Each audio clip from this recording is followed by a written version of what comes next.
on torque.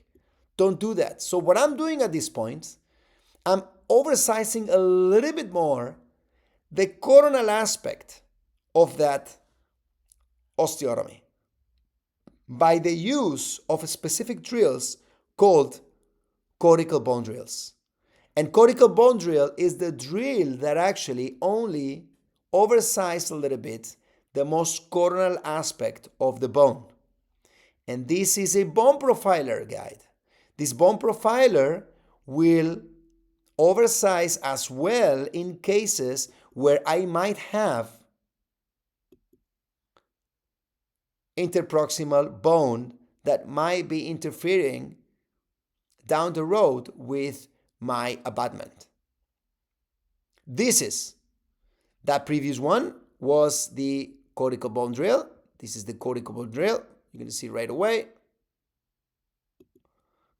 This is the cortical bone drill that you're going to see it right here. So I'll show you. This is the cortical bone drill.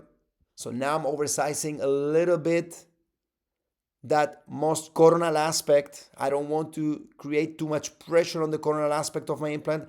And this is the bone profiler one. And if for some reason I have mesial or distal bone that might interfere with my abutment, I reduce it by the use of this burr. So now I'm inserting my implant again. Now I'm going to remove that it doesn't come out either. You see, now it came out with the engine. And now I'm going to final position of my implant by following the lines of the driver that is connected to the ratchet in order to place my implant in the final plant position.